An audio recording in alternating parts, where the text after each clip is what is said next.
Lipid metabolism का एक दूसरा एस्पेक्ट है कीटोजेनेसिस। लिपिड मेटाबॉलिज्म में हमने बीटा ऑक्सीडेशन देखा था कि किस तरह से ऑड कार्बन वाले फैटी एसिड्स और इवन नंबर ऑफ कार्बन वाले फैटी एसिड्स का ब्रेकडाउन होता है और वो कई चरणों में संपन्न होता है। हर बार दो दो दो कार्बन का स्प्लिटिंग होता रहता है और एसिटाइल को ए के साथ में वो संपन्न होता है। एसिटाइल को ए जो बनता है लिपिड या फैटी एसिड ब्रेकडाउन से, वो सीधा क्रेब्स साइकिल में जाता है और वहां और कार्बन डाइऑक्साइड और H2O में कन्वर्ट होके और एटीपी की यील्ड देता है। लिपिड मेटाबॉलिज्म से कई गुना ज्यादा एटीपी का निर्माण होता है। जैसे हमने कार्बोहाइड्रेट में देखा, उससे कई अधिक एटीपीज फैटी एसिड मेटाबॉलिज्म के अंदर या बीटा ऑक्सीडेशन से बनते हैं। तो ऊर्जा का एक मेन स्रोत हमारी बॉडी में लिपिड्स हैं, जो कि काफी मात्रा में एटीपी देते हैं कोशिकाओं को काम करने के लिए। लिपिड मेटाबॉलिज्म का कीटोजेनेसिस जो पाथवे है, वो जब फैटी एसिड ऑक्सीडेशन की रेट अत्यधिक तीव्र हो जाती है या high rate of fatty acid oxidation होता है लिवर में, तब कीटोजेनेसिस होता है। कीटोजेनेसिस टर्म यूज किया जाता है for synthesis of ketone bodies.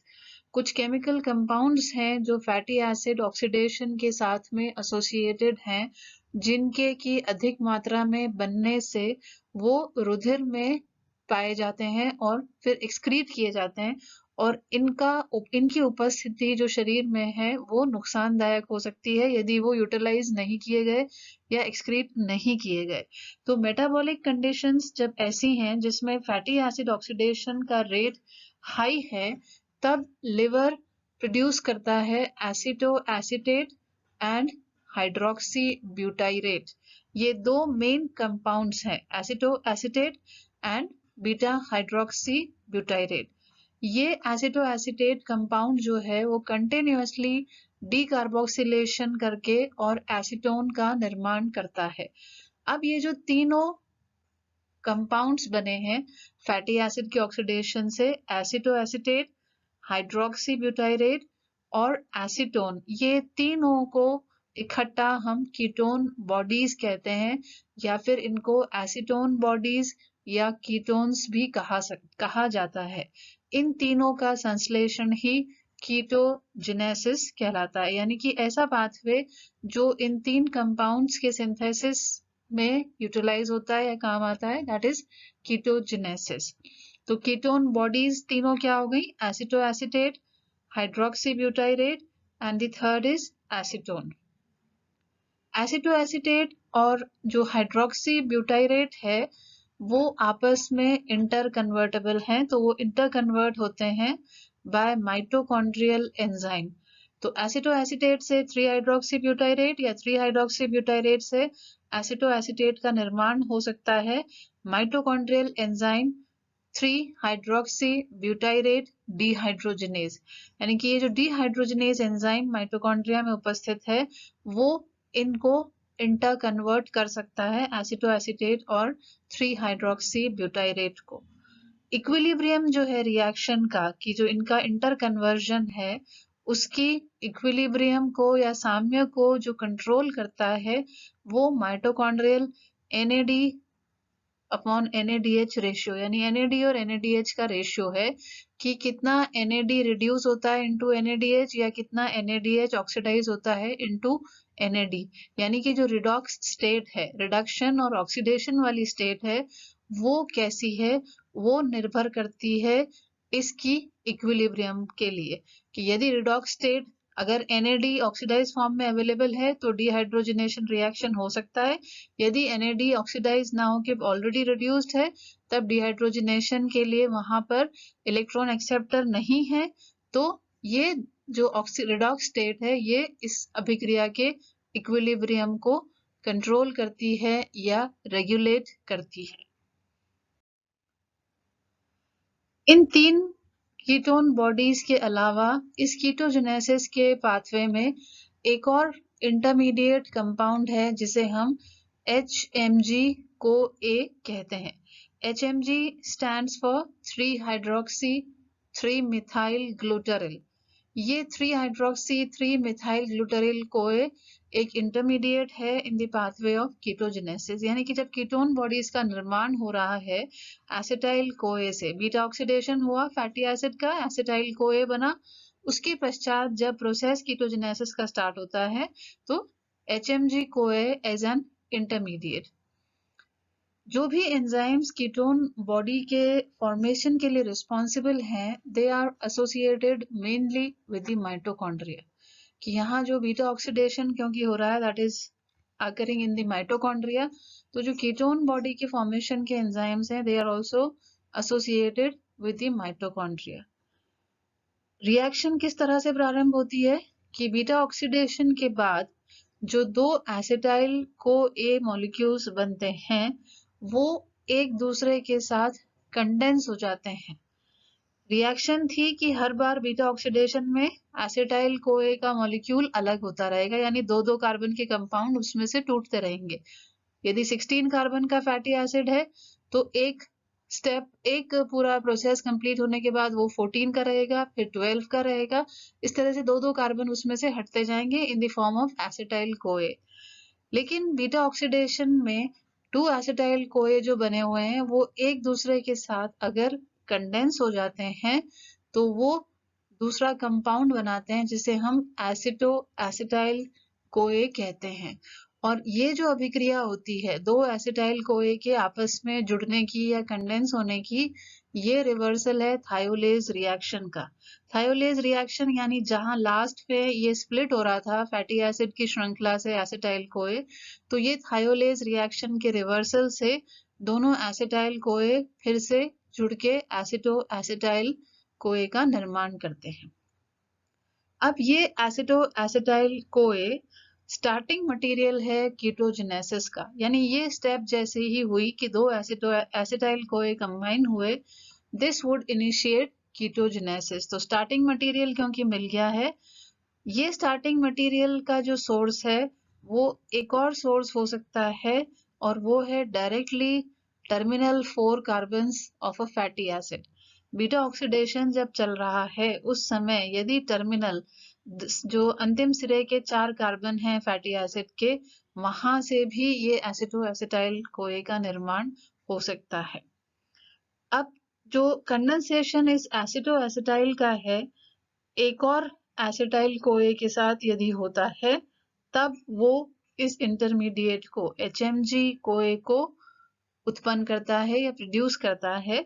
तो एसिटो एसिटाइल कोए क्या है? दो एसिटाइल कोए का condensation. Now if it combines with another molecule of acetyl CoA तो यहाँ पर हमारे पास कंपाउंड आता है HMG कोए। इस रिएक्शन को कैटेलाइज करने वाला जो एंजाइम है वो इसी कंपाउंड के नाम के साथ में सिंथेज 3 हाइड्रोक्सी 3 मिथाइल ग्लूटारिल कोए सिंथेज, ये एंजाइम HMG कोए का निर्माण करता है from एसिटो acetyl CoA and acetyl CoA. अब इस इंटरमीडिएट का फिर से ब्रेकडाउन होता है और वो जो स्प्लिटिंग होती है उसमें से this is due to lyase enzyme, hydroxymethylglutaryl CoA lyase. Short में अगर आप याद करना चाहें HMG कोए लाइज। ये लाइज एंजाइम कॉज करता है एसिटाइल कोए को स्प्लिट करना फ्रॉम HMG कोए। तो क्या बचेगा फिर से? Free acetoacetate. तो acetoacetyl CoA plus acetyl CoA जब जुड़ा तो HMG कोए बना, फिर HMG कोए लाइज एंजाइम ने उसमें से एसिटाइल कोए को रिमूव कर दिया, तो वहां पर जो शेष कंपाउंड बचा दैट इज एसिटो एसिटेट।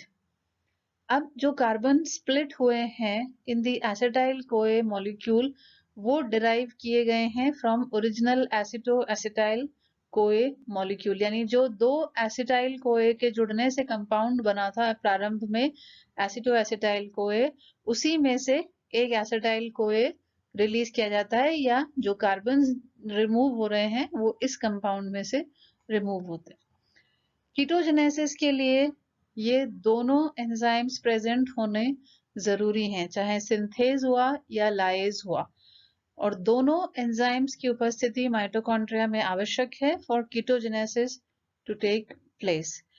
ये जो रिएक्शन है ये अकर होती है सोलली यानी only in liver and Roman epithelium, जो स्टमक का पार्ट है रूमन, उस एपिथेलियम में या फिर लिवर में ही ये अभिक्रियाएं संपन्न होती हैं। D3 हाइड्रोक्सी ब्यूटाइरेट जो कंपाउंड है वो प्रीडोमिनेंट कीटोन बॉडी है which is present in the blood and urine in ketosis. जब किसी व्यक्ति में कीटोन बॉडी की मात्रा अत्यधिक होती है तो ब्लड और यूरिन में उसकी यूरिन में एक्सक्रीट किया जाता है ये, और जो एक्सक्रीशन में या फिर ब्लड में सबसे मेन कीटोन बॉडी जो है that is hydroxy butyrate. Ketone bodies के फॉर्मेशन में या हम देखें कि कैसे एसिटो एसिटेट यानी कि दो एसिटाइल कोए के कंबाइन होने से फिर उसमें एक और एसिटाइल कोए के कंबाइन होने से HMG बना, उसके एक एसिटाइल कोए के हटने से एसिटो एसिटेट बनता है, ये 4 कार्बन कंपाउंड। ये एसिटो एसिटेट देन अंडरगोज डीकार्बोक्सिलेशन। अगर डीकार्बोक्सिलेशन हुआ यानी इसमें से एक CO2 रिमूव हुआ तो हमारे पास जो कंपाउंड बचता है इज एसीटोन। तो एक compound from aceto acetate by decarboxylation is acetone. वहीं दूसरी जो रिएक्शन हमने देखा था कि एसिटो एसिटेट और हाइड्रोक्सी ब्यूटाइरेट इंटर कन्वर्टेबल है, यानी यहाँ पर रिवर्सिबल रिएक्शन है। और एंजाइम क्या है यहाँ पर, बीटा हाइड्रोक्सी ब्यूटाइरेट डिहाइड्रोजिनेज। ये डिहाइड्रोजिनेज एंजाइम इस रिएक्शन को कैटालाइज करता है, conversion of aceto acetate into beta hydroxy butyrate. जो इक्विलिब्रियम है वो मेंटेन होता है by redox state of NAD, कि NAD और NADH का जो रेशियो है वो क्या है। यदि NADH ऑलरेडी अवेलेबल है तो रिएक्शन नहीं होगी, यदि NAD अवेलेबल है तो ये रिएक्शन होगी, ताकि डिहाइड्रोजनेज एंजाइम इलेक्ट्रॉन्स NAD को देके और उसको रिड्यूस कर सके।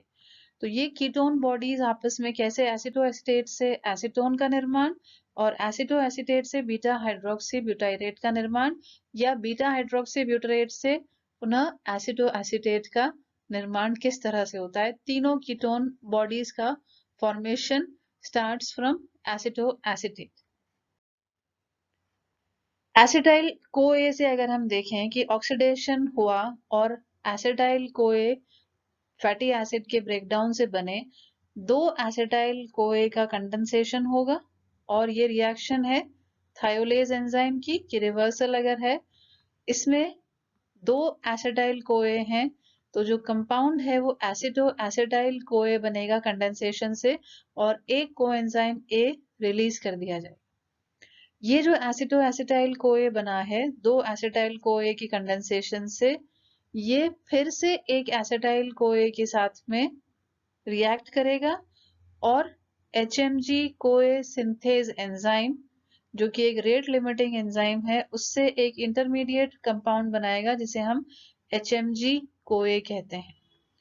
इस HMG कोए से पुनः यदि एक एसिटाइल कोए निकाल लिया जाए जो कि एंजाइम लाएज की उपस्थिति में है, तो कंपाउंड जो शेष बचता है वो है एसिटो एसिटेट।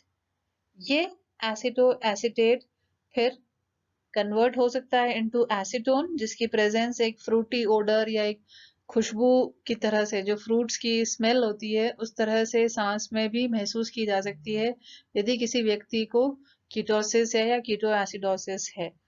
तो एसीटोन हुआ एसिटो एसिटेट से, या फिर ये रिवर्सिबल रिएक्शन से कन्वर्ट हो सकता है into beta hydroxy butyrate.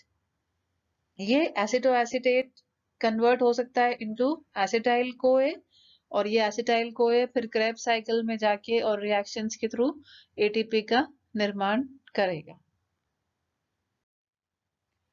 Ketone production increase होता है जनरली जब बॉडी फास्टिंग कंडीशन में है या बहुत अधिक समय तक भोजन उपलब्ध नहीं है।